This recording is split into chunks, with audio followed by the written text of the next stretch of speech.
I ain't gonna promise you that I'm not gonna cry, because that shit could happen at any minute.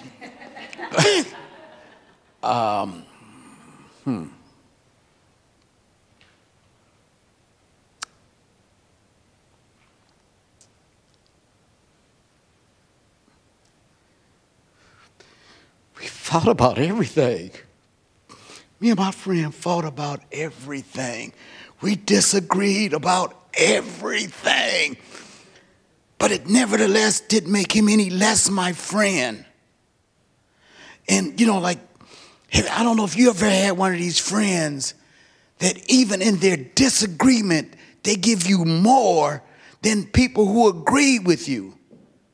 It's like me and him will get into a disagreement, and the next person that I get into a fight with, I'd be so much sharper as a result of arguing with Dave. Because like he done exhausted me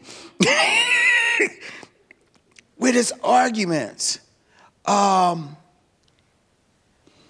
like, I don't take government money in the stuff that I do. Because I said that I wanted to reserve the right to say, fuck you. So I never did take government money. Me and him would argue about it. Well, like, that's our money. We just taking it back. And I was arguing with, like, we'd have arguments like that, We're going to involve the parole division in Free at Last. And they'd be like, man, you letting the police in the house? We would have arguments about, like, all type of crazy stuff. Nevertheless, he was my friend. Probably in my office, I got this junkie office, and I got all type of awards from assembly people, senators peoples, county people, because like they give you awards when you get old, I guess. They're just like, you get old, here's an award or something, since they don't give you real services. So they give you these awards, right?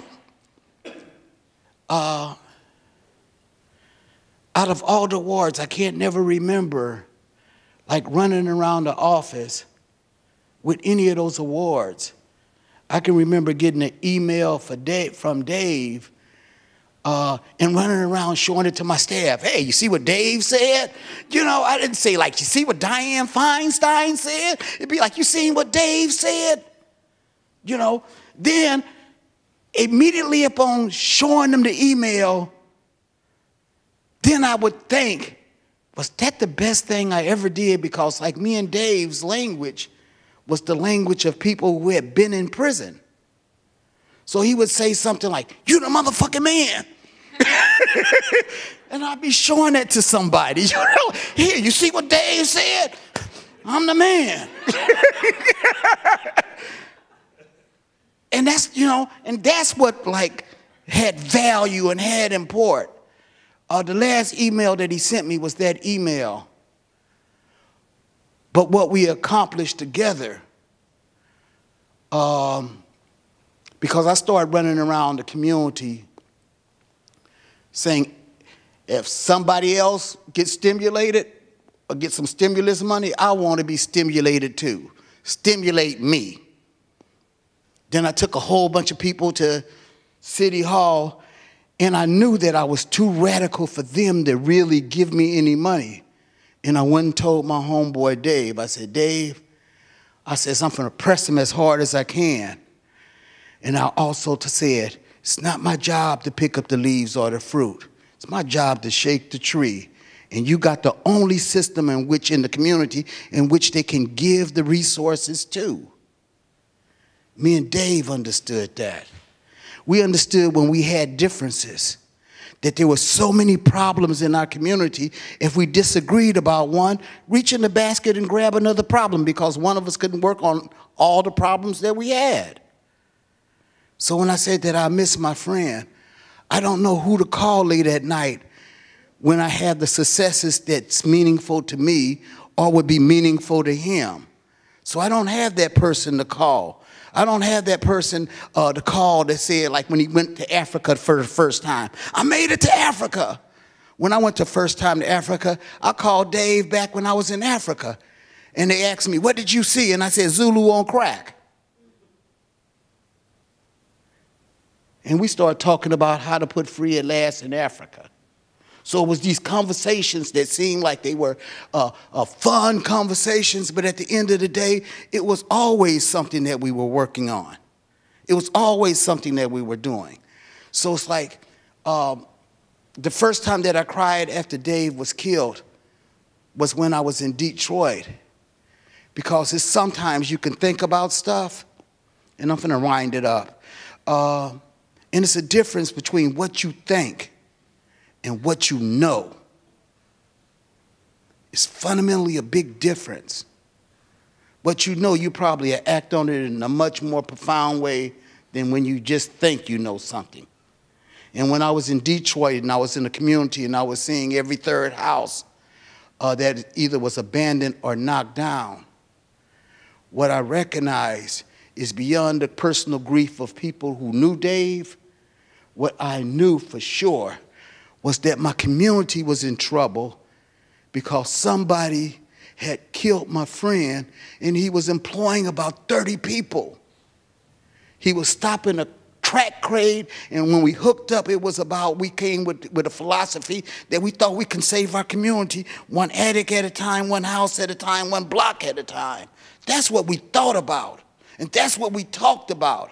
So it's like, you know, when I said that he was my friend, he helped me bury my mother, he helped me bury 2 of my brothers, he helped me bury 3 of my friends, all in a 20-year period. I've been in the group with Dave on the weekly basis, a black men's group, and we was meeting probably for 15 years, 3 weeks out of every month.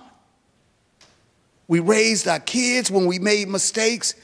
When nobody else had any expectations of us, we had expectations of each other that drove us. When everybody else thought we weren't about anything. So it's like, it's hard to find.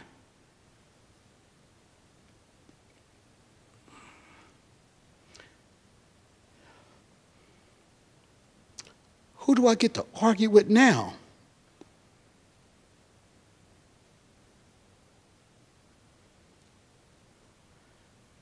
So, probably the last thing I want to say is that I'm in all type of conflict. Last week I was in Newport Beach, and I couldn't pray because I can't pray and ask God to do something for me that I'm unwilling to do for others. In my daughter's 10th year recommitment of her vows, she asked me to pray, and it was the first time I turned down my daughter. I was unable to pray. I'm in conflict because I'm a prison abolitionist and I don't know what to do when somebody kills your friend. So all my philosophies are in the midst of being challenged right now. So it's that kind of stuff. So like I can't pray because I believe in revenge.